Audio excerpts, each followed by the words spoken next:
mais aussi l'ensemble du monde. Ne soyez pas complices du silence, soyez les artisans du changement. Nous ne pouvons plus nous permettre d'attendre. L'histoire nous observe.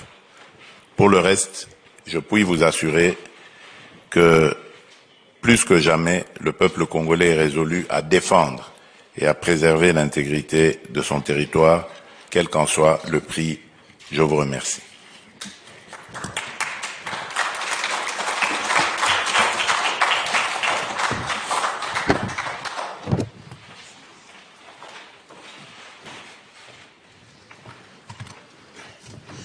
Thank you, Mr. President. So I guess you've outlined a number of important points there, but what, in your view, is needed to stop the fighting? Qu'est-ce qui est nécessaire pour mettre fin à la guerre?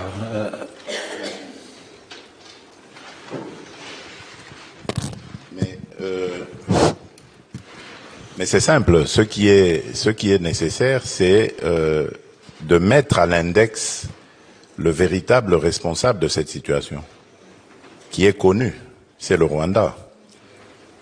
La communauté internationale s'est pris de pitié, comme nous tous à l'époque, en 1994, lorsque le Rwanda a été victime de génocide. Et cette dernière, la communauté internationale, donc, a demandé à la République démocratique du Congo, à l'époque Zaïre, d'ouvrir ses frontières pour accueillir le flot de réfugiés qui fouillaient le génocide. Et ils sont arrivés par centaines de milliers en République du Zaïre. Et malheureusement, parmi eux, il y avait les coupables du génocide aussi. Plus tard, le Rwanda obtiendra le droit de poursuite de ces génocidaires sur le sol congolais. Incroyable. La communauté internationale a complètement démissionné de sa mission, en laissant un État, un régime, régler ses comptes. Et il y a eu des massacres de populations entières, y compris des populations congolaises. Et on s'est tué au nom de la culpabilité que la communauté internationale ressentait sur le génocide rwandais. Mais le Congo n'était pas coupable ni complice de ce génocide. Car depuis lors, malheureusement, les malheurs qui étaient au Rwanda se sont invités en République démocratique du Congo. Et depuis 30 ans, l'enfer s'est installé à l'est de la République démocratique du Congo. Et donc, on a laissé faire le Rwanda qui, en venant comme ça, a découvert qu'il y avait la possibilité de déstabiliser d'abord le régime. Donc ils ont déstabilisé le régime du maréchal Mobutu en installant Laurent Désiré Kabila, pensant qu'avec lui, ils pouvaient donc exploiter tranquillement les ressources de la République démocratique du Congo.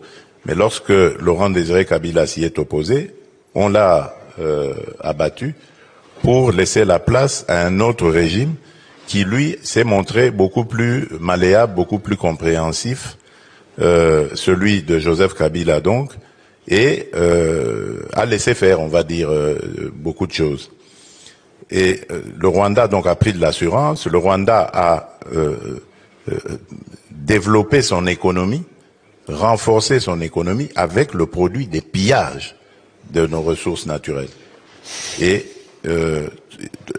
avec l'œil, le regard complice de la communauté internationale, puisque ces produits, ils les revendaient à des grandes multinationales et à des États qui ont acheté tout ça et conforté la position du Rwanda. Et aujourd'hui, nous avons le résultat qui est là. Il faut que cette communauté internationale accepte de reconnaître ses responsabilités et règle cette question en même temps que nous.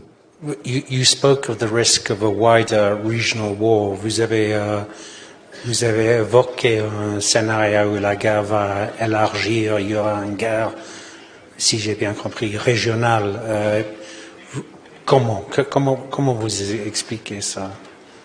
Tout simplement parce que le Rwanda a des velléités expansionnistes. Depuis quelques années maintenant, le discours du régime rwandais est de dire qu'une partie de la République de l'Est de la République démocratique du Congo, notamment les territoires de Masisi et de Rutshuru, ont jadis appartenu au Rwanda, au royaume du Rwanda. Ce qui est une aberration, ce n'est pas vrai. Mais cela indique très clairement les intentions. En fait, dans le Masisi, il y a une mine dans un lieu, une localité appelée Rubaya, et c'est là qu'on trouve les minerais de coltan et des 3T, les trois matières très prisées, tungstène, étain et tantale. Et ce sont ces trois matières qui entrent dans la composition de toute la production des appareils technologiques de nouvelles gammes et tout ça. Et donc, c'est des matières très prisées qui alimentent justement ce conflit du sang, parce que le Rwanda est obligé, pour voler, piller nos ressources, de créer de l'instabilité permanente, qu'il n'y ait pas l'autorité de l'État dans cette région, de provoquer une sorte d'épuration ethnique en effrayant par des massacres, en infligeant la peur, la terreur, et en poussant ces populations à se déplacer, à laisser libres ces terres pour qu'ils les exploitent tranquillement. But do you have an alternative vision of how natural resources should be accessed, managed, and the revenues? What would you prefer to see? C'est quoi l'alternative? Bien sûr, mais l'alternative, ce sont les investissements. Je crois que il faut faire des contrats qui soient transparents avec des firmes qui travaillent dans le domaine, et c'est ce que nous tuons à dire tous les jours. Nous avons d'ailleurs pour cela porté plainte contre la firme Apple, par exemple, qui était un des bénéficiaires de ce trafic illicite. Et depuis lors, ils ont déclaré qu'ils ne traiteraient plus des matières venues ni du Rwanda ni du Congo. Et donc, nous pensons que nous l'avons fait non pas pour punir Apple, mais pour attirer son attention et la diriger vers les autorités compétentes qui peuvent conclure ce genre de contrat en bonne et due forme. Et c'est ça qu'il faut faire. Installer des entreprises qui pourront donc investir et exploiter ces richesses en les produisant et en les transformant sur place au mieux pour créer de la richesse intérieure et créer des emplois. Et c'est comme ça que nous pensons, pacifier la région, parce que tous ces jeunes qui vont venir pour chercher du travail, qui vont entrer dans ce circuit professionnel, ne seront plus attirés par les activités dans les mines ou alors par des activités dans les groupes armés. Donc cela aura l'avantage de ramener une sorte de paix et de stabilité dans la région. Mr. President, you said that the international community had a choice of being spectators or to engage in a responsible manner. And there's a meeting in Addis Ababa, I think today or tomorrow, and then you also have some demain. And then here in Munich, we have some very distinguished leaders from the United States and from the European Union. What is your message to the African Union, and what is your message to other international partners in terms of taking action? Oui. Mais le premier message, puisque vous parlez de l'Union européenne, c'est déjà de lui dire de mettre fin à cet accord scandaleux et inacceptable de rachat des matières précieuses, de matières minières critiques, de l'achat au Rwanda de ces matières matières précieuses. Parce que tout simplement, le Rwanda n'a dans son sous-sol aucune de ces matières. Donc ça, c'est le message, le premier que je donnerai. Ensuite, c'est celui de dire, aujourd'hui, il y a un drame humanitaire qui se passe sous nos yeux. Et ces populations qui, déjà, avant la chute de Goma, s'étaient agglutinées autour de la ville de Goma par millions, dans des camps de fortune, ont été sommés de quitter ces camps et de retourner dans leur localité d'origine, sans transport, sans garantie de trouver quoi que ce soit là-bas, parce que leurs champs étaient détruits, les écoles et tout ça.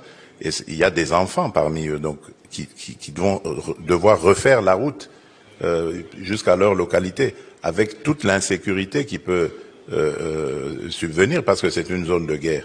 Donc le drame humanitaire que l'on déplorait déjà il y a quelques mois autour de la ville de Goma risque de s'accentuer. Donc il y a une urgence. Ça, c'est ce que je lancerai aussi comme appel. Donc, dans les semaines qui arrivent. Absolument. Même aujourd'hui. Même dans les jours qui arrivent, il faut très vite intervenir parce que dans leur folie meurtrière, ces envahisseurs ont demandé à toutes ces populations de rentrer sans organiser leur retour. Et il y en a qui ne savent pas où aller et qui ne savent que faire parce que il n'y a rien à destination pour vivre. Dans ces camps-là, au moins, il y avait de l'aide humanitaire qui leur permettait de manger et de vivre plus ou moins, même si les conditions n'étaient pas décentes. Mais là, il n'y a rien. Il y a des jours et des jours de marche sans garantie de pouvoir trouver quoi que ce soit pour se nourrir. Alors, et à Addis Ababa? À Addis Abeba, il y a une réunion de la commission paix et sécurité ce soir. Oui. Nous attendrons pour voir ce qu'il y a. La première ministre, chef du gouvernement de la République démocratique du Congo, y est. En tout cas, elle est là pour porter la voix de notre pays. Moi, je suis venu ici pour rencontrer justement les décideurs européens et américains afin que les pressions s'accentuent et pourquoi pas les sanctions même tombent sur le Rwanda. Parce que quand on regarde notre situation à côté de celle de l'Ukraine et de la Russie, on croirait être dans deux mondes différents, oui, alors que c'est pratiquement la même chose. Vous avez l'impression que le monde ignore ce qui se passe. Chez nous, c'est pire parce que c'est un conflit qui date depuis 30 ans maintenant. Bien sûr. Alors que la Russie et l'Ukraine, la guerre est intervenue, on va dire, grosso modo, en 2022, même si déjà depuis 2014, il y avait certaines velléités. Mais quand on voit la rage qu'on a mis à régler les comptes de la Russie par rapport à l'ignorance qu'il y a ou à l'oubli par rapport à notre conflit, il y a lieu de se poser la question de savoir si ce ne sont pas des mesures de deux poids et deux mesures. C'est pour ça que je parlais dans mon panel précédent d'un multilatéralisme qui est en panne, qui a de sérieux problèmes de fonctionnement.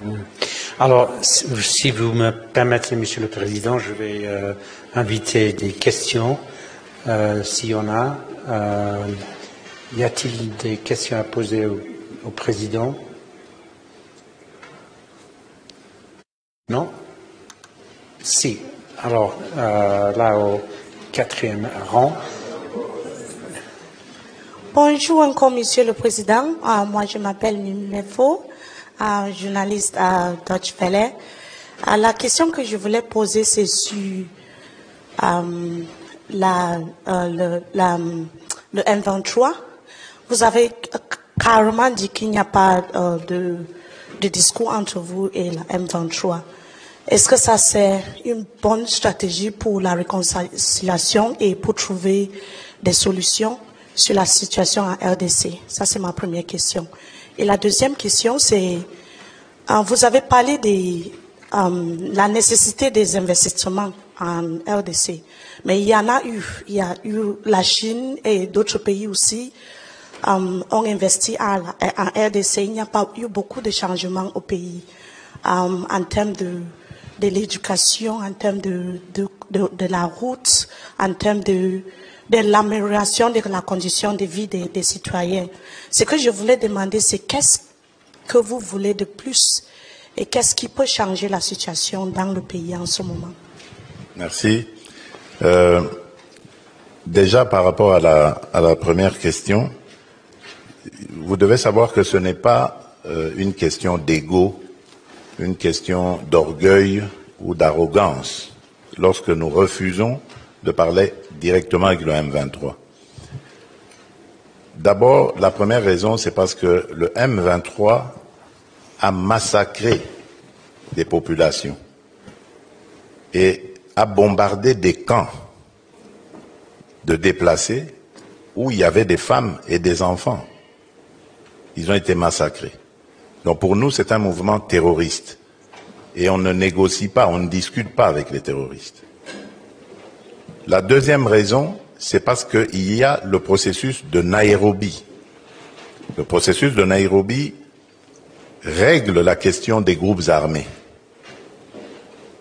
Et donc, le M23 étant un groupe armé, il est logé à la même enseigne que tous les autres groupes armés évoluant en République démocratique du Congo, et il doit avoir le même traitement, donc il doit rentrer dans ce cadre. La troisième raison, c'est parce que le M23 est un mouvement, j'allais dire, qui est vide de contenu. C'est en fait un supplétif du Rwanda. Le M23 est une sorte de paravent que le Rwanda met, mais en réalité, derrière, c'est l'armée rwandaise et donc le Rwanda qui se bat. La preuve de ce que je dis, c'est que dans le processus de Luanda en Angola, nous avons discuté avec le Rwanda. Si le Rwanda n'avait rien à voir dans ce conflit, pourquoi est-ce qu'il répondait aux invitations du facilitateur pour discuter avec la République démocratique du Congo? Donc vous comprenez que c'est le Rwanda qui se cache derrière et qui envoie un mouvement dit de Congolais qui vont venir à la table des négociations pour parler des intérêts du Rwanda. Alors, autant, nous disons, autant discuter avec le parrain lui-même pour qu'il nous dise c'est quoi ses intérêts, au lieu de perdre notre temps et notre dignité à discuter avec un paravent. Donc voilà la raison pour laquelle nous le disons. Et quand vous dites que ça ne va pas faire avancer, mais si ça va faire avancer la paix, parce que comme je vous l'ai dit, le processus de Nairobi est là, et le processus de Nairobi était justement inspiré pour régler la problématique des groupes armés. Alors, par rapport aux investisseurs, vous avez parlé des Chinois et autres. Vous avez raison. Ça n'a pas ces investissements ou ces exploitations des mines, des minerais congolais avec des contrats chinois ou autres n'ont pas donné grand-chose. Mais vous avez raison. Lorsque je deviens président, justement, en 2019, bon, on a eu malheureusement l'année de Covid qui a paralysé le commerce international pendant à peu près 2 ans, 2020-2021. Mais en 2021, je prends langue avec les Chinois pour leur dire que je n'étais pas d'accord avec la manière dont notre partenariat était entrepris. Et donc, pour moi, il était question de revoir les termes de tous ces contrats qui avaient été signés avant mon avènement et d'aller sur des modèles qui seraient gagnant-gagnant, avec la possibilité donc pour nous Congolais, comme je l'ai dit tout à l'heure dans ma précédente intervention là, d'aller sur des modèles gagnant-gagnant, qui ferait que nous allons développer ces produits. Donc en plus de les avoir produits, nous les transformons dans notre propre pays. Et comme ça, nous ajoutons une valeur à ces produits qui créent donc de la richesse, qui créent de l'emploi. Le seul défi que nous avons aujourd'hui, c'est le défi énergétique, parce que ces minerais, vous pouvez vous l'imaginer, demandent beaucoup d'apports en énergie pour pouvoir être extraits du sous-sol et également transformés. Donc nous sommes dans un processus qui va nous amener à ces étapes-là qui nous permettra de créer une chaîne de valeur à l'intérieur même de notre pays. Et cela, vous verrez, aura un impact positif sur l'économie et le social. Donc c'est un processus qui est entamé. Malheureusement, il va être interrompu de nouveau à cause de ces guerres stupides et injustes qu'on nous impose, parce que nous serons obligés maintenant de mobiliser les ressources que nous avions peut-être préparées ou prévues pour la construction d'infrastructures d'énergie, des infrastructures routières et autres, pour renforcer les capacités de notre armée de défense et ainsi pouvoir faire face à cette agression.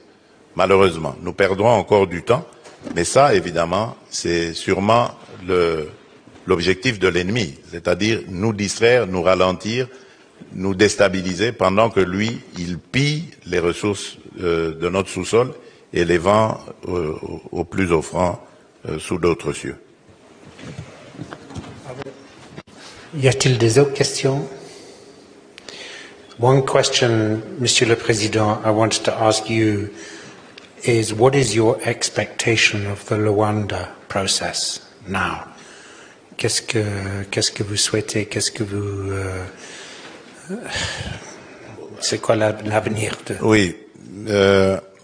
Maintenant, le processus de Luanda, je crois qu'il connaît quelques turbulences parce que je crois que vous avez suivi l'intervention du président João Lourenço qui va devenir le président en exercice de l'Union africaine et donc qui va avoir un agenda beaucoup plus étoffé, plus dense et qui ne lui permettra pas de continuer à gérer. Mais la question avait été anticipée récemment lors du sommet conjoint entre la East African Community et la SADC.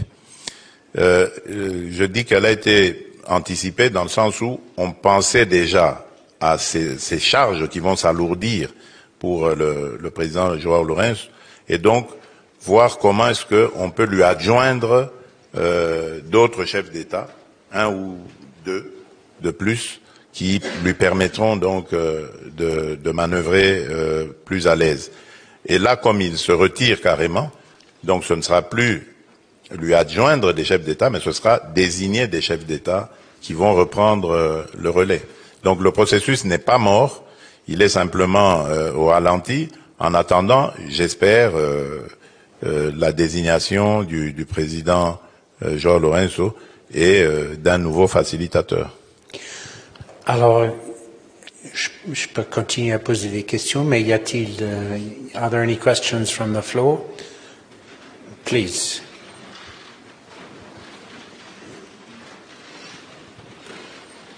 Hi, Mr. President. Thank you.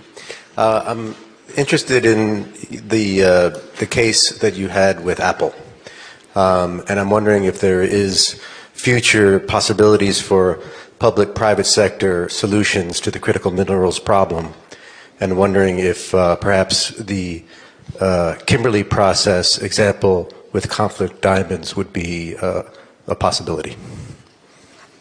Oui, moi je pense que vous avez raison et je l'ai déjà dit d'ailleurs, il faut aussi pour les autres minerais, coltan, or, cassitérite, en fait, on peut en citer, il faut peut-être aussi un processus de Kimberley pour ces minerais-là aussi. Je crois que ce serait une bonne chose qui nous permettrait de réguler ce marché. Où il faut une identification par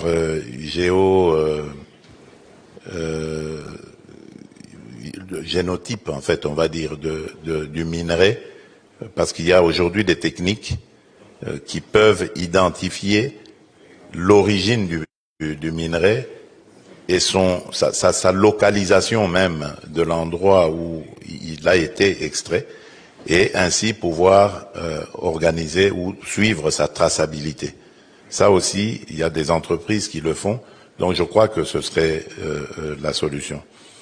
Alors, maintenant, par rapport à Apple, j'allais dire que ce que j'ai dit tout à l'heure, le but n'était pas de viser Apple, c'était le symbole de ça, parce que Apple, c'est les téléphones portables, et dans ces téléphones portables, on retrouve le coltan du Congo, le coltan du sang. Et le but était de les interpeller pour dire arrêtez ce massacre, parce que avec l'argent que vous mettez dans ce secteur pour acheter des minerais volés à la République démocratique du Congo, vous encouragez les massacres de Congolais, de pauvres Congolais. Donc il fallait lancer cet appel et leur dire si vous voulez continuer ce commerce, venez par la grande porte.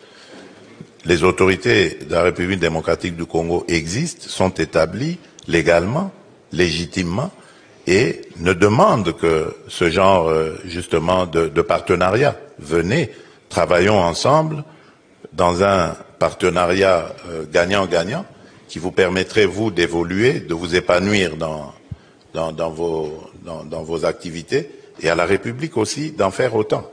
Donc c'est comme ça que nous voyons la chose, mais malheureusement, ça ne se passe pas de cette manière-là. Thank you. Other questions from the floor? Monsieur le Président, one question I wanted to ask you was about opposition. You mentioned that you've been president for 6 years and there are elections in the DRC. What about opposition within the DRC? Is that a factor in terms of bringing this conflict to an end or complicating it further? D'abord, la situation de l'opposition, j'allais dire, elle est... nous trouvons aujourd'hui en République démocratique du Congo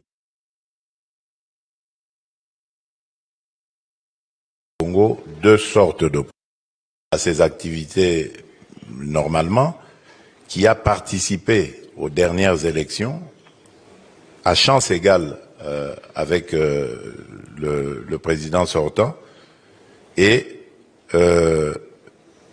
qui a perdu ces élections de manière claire. Et cela a été reconnu par tous les observateurs sérieux. Et il y a une autre opposition, celle du pouvoir de mon prédécesseur, qui a refusé complètement d'entrer dans le processus, de participer au processus électoral, a refusé parce que, justement, elle préparait la déstabilisation, qui devait normalement intervenir depuis 2023 pour empêcher la tenue des élections. Mais comme ils n'ont pas réussi à le faire, donc les élections ont quand même eu lieu, et c'est maintenant qu'ils trouvent le moyen de se rallier au Rwanda et à ce M23 et AFC pour nous faire la guerre et déstabiliser le pays. Donc ce sont ces deux oppositions-là. Alors, lorsque vous demandez si ils ont comment vous avez dit ça, une sorte d'influence sur les choses, bien sûr, puisqu'ils ont une capacité de nuisance, ils l'ont démontré en s'alliant au Rwanda et en déstabilisant le pays. Mais moi, mon rôle, c'est de mettre tout le monde devant ses responsabilités. L'histoire nous jugera. Parce que ceux qui sont victimes aujourd'hui de ces dérapages, j'allais dire, de l'opposition, ce sont des Congolais. Et ces Congolais-là jugeront ces gens. Un jour, ils sauront qui a fait quoi. Je le dis ici, la démocratie dans notre pays ne s'est jamais aussi bien comportée que sous ma présidence. Dans ce pays-là, quand nous étions dans l'opposition, les opposants étaient assassinés. On entrait, le pouvoir envoyait des hordes de policiers, de militaires dans les églises pour abattre des opposants. Les manifestations étaient interdites. À chaque fois qu'il y avait des manifestations, on devait dénombrer des morts. Aujourd'hui, ça n'existe plus. Toutes les manifestations se passent sans encombre. les droits et les libertés sont respectés. Bien entendu, les dérapages sont sanctionnés parce qu'il ne faut pas confondre opposition et anarchie. Donc, ceux qui font de l'anarchie, ils sont convoqués au tribunal et vont se justifier. Donc, je n'ai absolument pas l'impression que l'opposition qui a pris les armes, qui a fomenté avec le Rwanda ce coup contre la République, est dans son bon droit. D'ailleurs, la preuve, c'est que les vrais commanditaires se cachent. Et le vrai commanditaire de cette opposition, c'est mon prédécesseur, c'est Joseph Kabila. Mais il ne l'avoue pas, il n'assume pas ses actions. Voilà. Well, we're coming to an end. Is there one more question? Because otherwise I would, Mr. President, to end where we started, the human tragedy in your country, the number of people being killed, the number of women in particular who have been victims of sexual violence, the number of displaced, and yet we're living in a moment where availability of humanitarian support is going down, and where there are huge demands on rich countries, for other crises. Have you, in your conversations here in Munich, been talking to Americans, Europeans? I see many leading figures from the Middle East about the need to attract more support in this area and more action. Bon, oui, j'ai parlé à des Américains, des Européens et bientôt même des gens du Moyen-Orient, mais plus diplomatie et politique que humanitaire, parce que je ne pense pas que ils avaient des réponses à mes besoins humanitaires. Mais le message est quand même passé parce que j'ai... Vous n'avez pas de réponse parce qu'ils n'ont pas les moyens ou ils ne sont pas au courant ou... Non, je suppose qu'ils n'ont... Parce qu'ils ne sont pas dans le domaine. Ceux que j'ai vus ne sont pas dans le domaine humanitaire. Ah bon, ok. Voilà. Oui. Mais j'ai fait quand même passer le message pour que, à leur tour, ils le répercutent auprès de ceux qui ont les moyens de mobiliser, des moyens à mobiliser pour régler le drame humanitaire que vivent nos populations en ce moment. Donc je n'ai pas parlé de ça directement à eux parce que ils n'en avaient pas la capacité, quoi. Ok. Bon, alors il reste à moi de vous remercier, Monsieur le Président. Merci beaucoup d'être parmi nous. Et oui. Je ne sais pas si vous avez un message en finissant ce... Oui, message, oui, un mot de la fin peut-être pour dire, redire que la République démocratique du Congo est en train de vivre un véritable drame. Et ce que vous voyez aujourd'hui, c'est quelque chose qui était vécu depuis 30 ans. Aujourd'hui, ça apparaît comme un conflit nouveau, mais en réalité, c'est un conflit qui est latent. Depuis 30 ans maintenant, ces populations sont toujours en détresse, elles sont déplacées, les femmes sont violées, leurs productions sont volées aussi dans leurs champs. Donc tout est fait pour déstabiliser cette région et la dépouiller de tout ce qu'elle a comme richesse. Cela se fait au profit des grandes firmes qui ensuite transforment ces produits en ce que vous voyez ici, que vous achetez ici, c'est-à-dire les téléphones portables, c'est-à-dire votre thé, votre café ou votre cacao, et que sais-je. Donc, il y a plein de produits qui arrivent ici en Occident, qui sont des produits du sang des Congolais, qui meurent de manière innocente pour la simple faute de vivre sur une terre qui regorge de richesses en son sein. Donc c'est vraiment une injustice qui est flagrante et qui demande à ce que ceux qui se taisent se mettent debout pour réagir. Parce que se taire risque d'être considéré comme être complice de la barbarie qui sévit actuellement en République démocratique du Congo. Donc je compte sur chacune et chacun d'entre vous ici qui a le moindre petit pouvoir, soit de passer un message, ou soit de prendre une décision, à son petit niveau, quel qu'il soit. Ce serait une contribution symbolique, une contribution qui apporterait peut-être des solutions au drame que vivent nos populations à l'est de la République démocratique du Congo. Voilà. Merci, Monsieur le Président.